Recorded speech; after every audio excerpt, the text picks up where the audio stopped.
Bom dia a todos. Como que é bom estar com você para estudarmos um pouco mais a palavra de Deus. Domingo é dia do Senhor, independente das circunstâncias que temos vivenciado em nosso país e no mundo. Hoje é um momento especial, onde devemos dedicar boa parte do nosso tempo para estarmos buscando e adorando o nosso Deus. Que Deus nos abençoe nessa manhã, que Deus venha falar aos nossos corações através da sua palavra. Vamos orar consagrando essa escola bíblica ao nosso Deus? Senhor, te louvamos por mais esta manhã, onde as tuas misericórdias já se renovaram sobre a nossa vida. Damos graças pelo teu perdão, damos graças porque temos a oportunidade, a liberdade de estudarmos a tua palavra.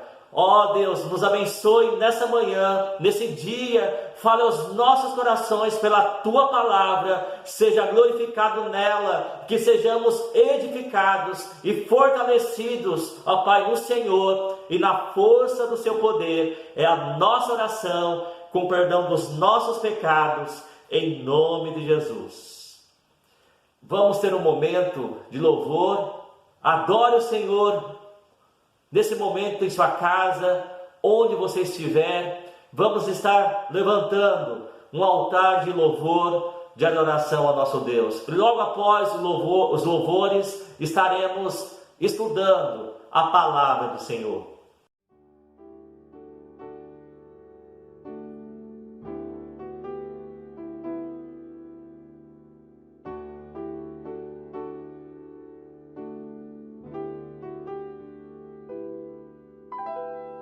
Existe um rio, Senhor, que flui do teu grande amor, águas que correm do trono, águas que curam, que limpam.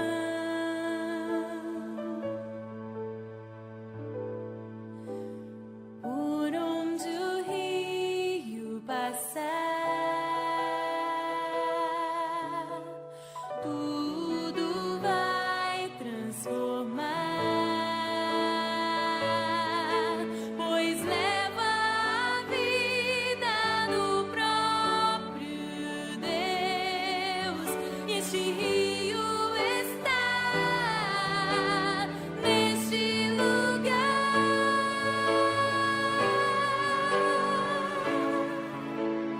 Quero beber do teu rio, Senhor. Sacia minha sede, lava o meu interior. Eu quero fluir em tuas águas. Eu quero beber da tua fonte, fonte de águas vivas. Tu és a fonte, Senhor.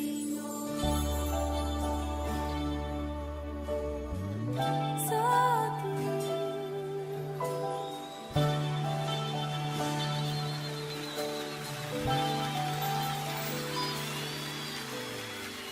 Existe um rio, Senhor, que flui do teu grande amor, águas que correm do trono, águas que curam, que limpam.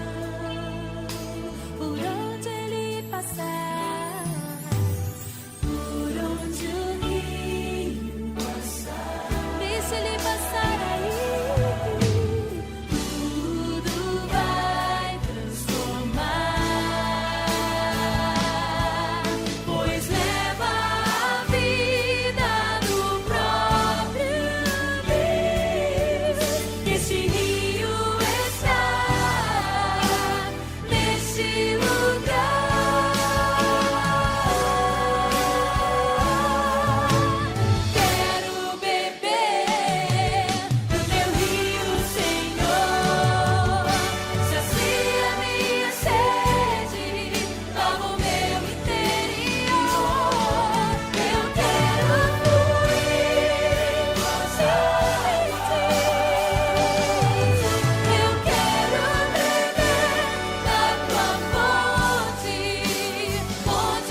Nesse momento vamos estar meditando na palavra de Deus, hoje no livro do profeta Jeremias, capítulo 2, o versículo 13. Acompanhem comigo. Porque dois males cometeu o meu povo, a mim me deixaram o manancial de águas vivas e cavaram cisternas, cisternas rotas que não retêm as águas. O tema dessa mensagem é: não cave cisternas rotas. O que é uma cisterna rota? O que é cavar uma cisterna rota? Vamos compreender durante a exposição dessa mensagem. Primeiramente, vamos comentar um pouquinho sobre a vida do profeta Jeremias. Ele era filho de um sacerdote chamado Ilquias. Morava em uma pequena cidade chamada Anatote.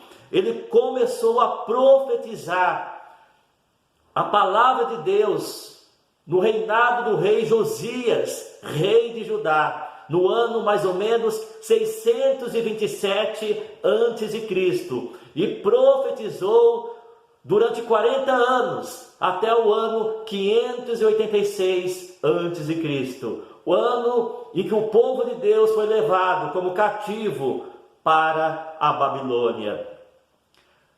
Jeremias, o seu ministério é marcado por perseguições, por privações. 2 vezes foi preso por pregar a palavra de Deus com veracidade. Foi ameaçado de morte algumas vezes. Não foi compreendido nem pelos seus vizinhos da sua pequena cidade de Anatote. Também não foi compreendido por algumas pessoas da sua família. Ou seja, o ministério do profeta Jeremias foi marcado por perseguições e tristezas. Ele é conhecido como o profeta chorão, o profeta que, diante da destruição de Jerusalém, quando os babilônios invadiram e destruíram a cidade, Jeremias, ele escreveu também o livro de Lamentações de Jeremias. E ali ele expõe toda a sua tristeza diante do caos que o povo de Deus, que Jerusalém estava vivendo em seus dias. Amados, o capítulo 2 de Jeremias, Deus, a começar dos primeiros versículos, começa a relembrar o seu povo, os seus grandes feitos. Deus começa a relembrar o amor e a afeição que havia no seu povo por ele, no início da caminhada da fé. No versículo 7, Deus relembra a conquista da terra prometida, mas infelizmente, aquilo que era para ser bênção na vida do povo de Deus, o povo de Deus havia se perdido em meio às bênçãos que o Senhor havia concedido a eles. Temos que tomar cuidado, irmãos, porque as bênçãos de Deus, devemos desfrutá-las para a glória de Deus, com coração grato e buscando em todas as coisas termos um coração voltado ao Senhor.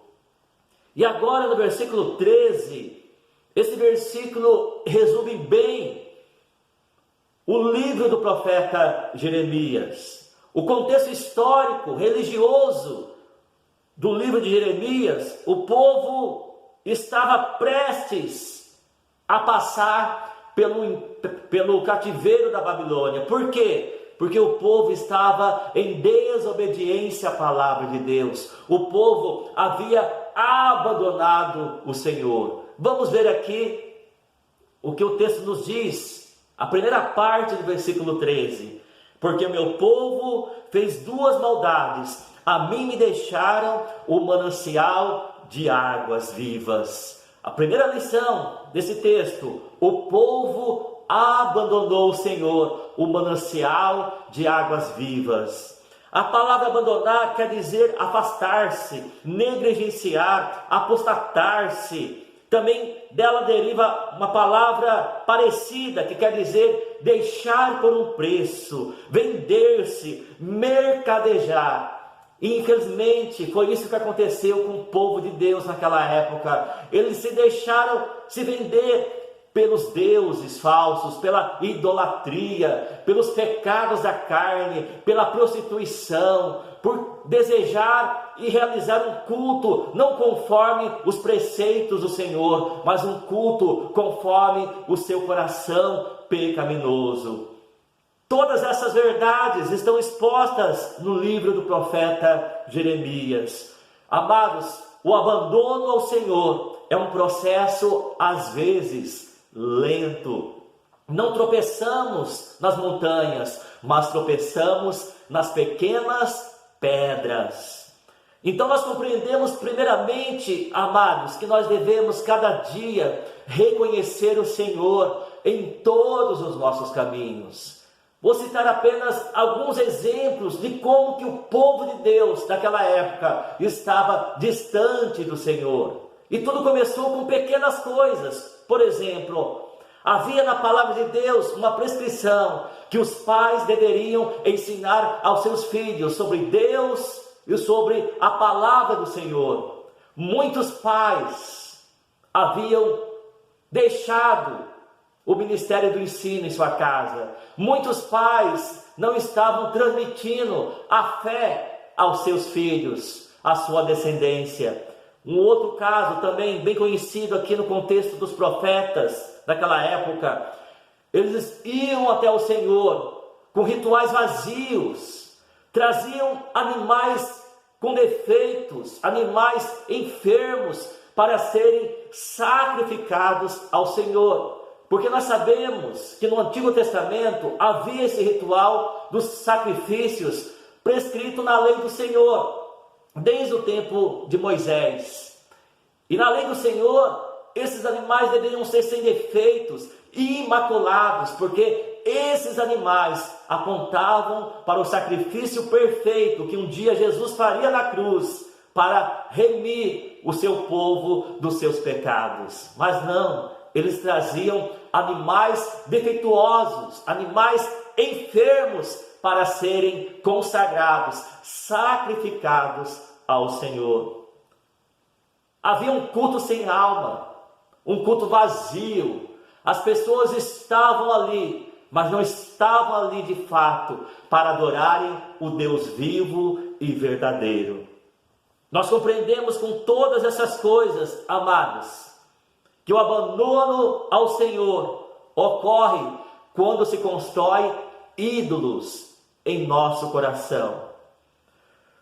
O reino de Judá naquela época, que antecedeu o exílio na Babilônia, foi marcado pela idolatria. O povo havia abandonado a adoração exclusiva, verdadeira ao Deus vivo, e havia se prostituído espiritualmente com idolatria, com falsos deuses como Baal e outros. Ídolo é tudo aquilo que colocamos o nosso prazer e alegria. Ídolo é tudo aquilo que colocamos toda a nossa fé e esperança. Compreendemos então, amados, primeiramente, que a idolatria nos distancia da comunhão verdadeira com Deus. Talvez você me responda: pastor, eu não tenho uma imagem de escultura. Mas nós compreendemos pela palavra de Deus que idolatria é muito mais do que meramente termos uma imagem de escultura. Idolatria também pode ser uma adoração a um homem, a adoração a uma instituição humana, a adoração a um bem material, ou adoração a si mesmo, de desejar que somente a sua vontade seja feita e não a vontade do Senhor em sua vida. O desejo pecaminoso do ser humano de desejar ser, tentar ser independente de Deus é uma idolatria. Nós compreendemos primeiramente pela palavra que Deus é o manancial de águas vivas. Não abandone o manancial de águas vivas que é o Senhor. Se Deus é o manancial, por que o seu povo o abandona? Muitas vezes o povo tem se cansado de Deus, tem sido atraído e seduzido pelo pecado desse mundo.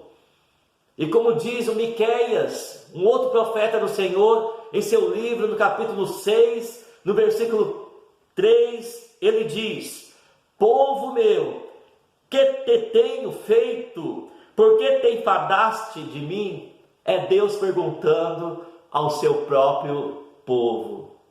Precisamos compreender pela palavra de Deus que não há nada nesse mundo que pode substituir a presença, a bênção de Deus em nossa vida.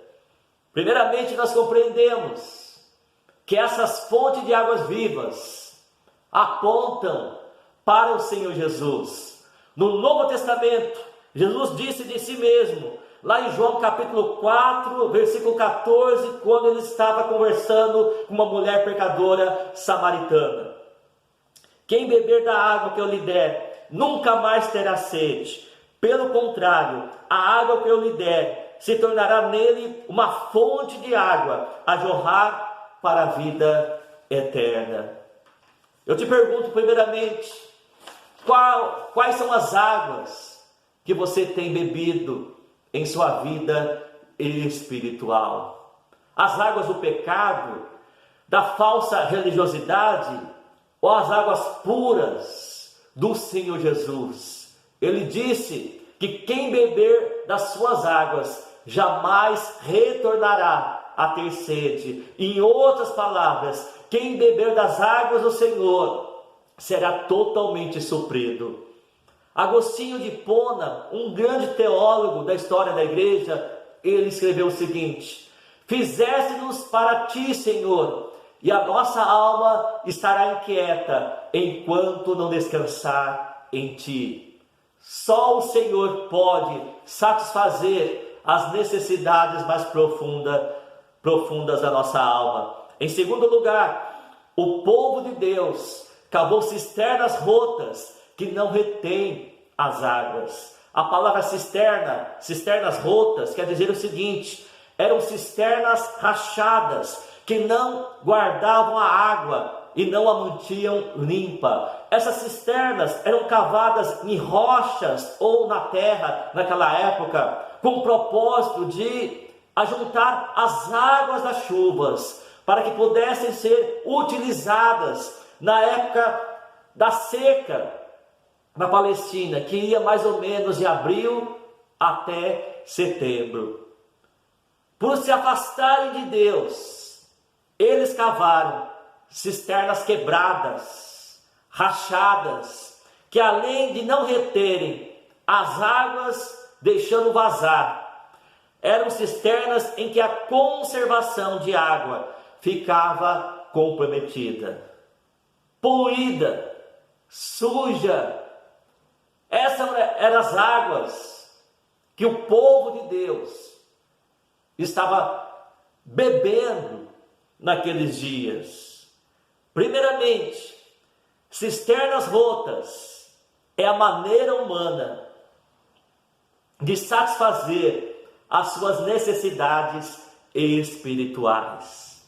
Em outras palavras, na questão espiritual, em vez do povo de Deus beber das águas puras do Senhor, da palavra de Deus, o povo havia se contaminado com outros povos, estavam praticando a idolatria, estavam adorando falsos deuses, estavam praticando a imoralidade e prostituição, havia opressão, a injustiça contra os pobres.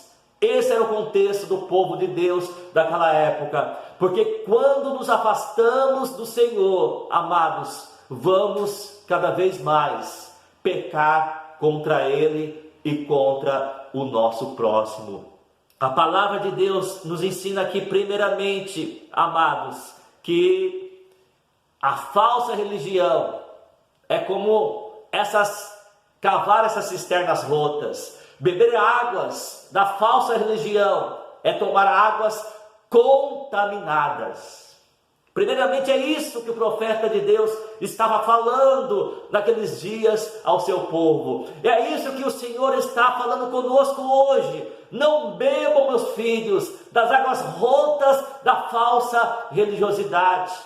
Hoje em dia, irmãos, existe também o falso evangelho, o evangelho centrado no homem e não centrado no Senhor, o evangelho centrado para satisfazer meramente as necessidades materiais do ser humano. O falso evangelho usa Deus, usa até a palavra de Deus distorcida, para quê? Como um meio de obter favores materiais. O evangelho verdadeiro, o Senhor está no centro de todas as coisas. Nós existimos para a glória de Deus. O evangelho verdadeiro nos conduz, nos chama para servirmos a Deus, não por aquilo que pode nos conceder, mas por aquilo que Ele é. Consequentemente, aqueles que servem com fidelidade ao Senhor, eles vão ser abençoados por Deus. Mas as bênçãos serão uma consequência da nossa fé genuína, na nossa motivação correta de servirmos o Senhor por tudo aquilo que Ele é. Não usamos Deus como um meio, mas Deus é o fim da nossa vida. A primeira pergunta do nosso catecismo diz: qual é o fim principal do homem? Resposta: o fim principal do homem é glorificar a Deus e gozá-lo para sempre. Amados, que você e eu possamos viver todos os dias para a glória de Deus. Em segundo lugar, cisternas rotas é por toda confiança no braço humano e não em Deus. Aqui o versículo 18 do capítulo 2 de Jeremias nos diz: agora, pois, que lucro terás indo ao Egito para beberes as águas do Nilo, ou indo à Síria para beberes as águas do Eufrates? Em outras palavras, os reis de Judá estavam fazendo acordos políticos com a Síria e com o Egito para tentarem ser poupados da conquista dos babilônios. E nós sabemos pela história que o Império Romano, o Império Babilônio, conquistou a Síria e depois conquistou o reino de Judá e também o Egito.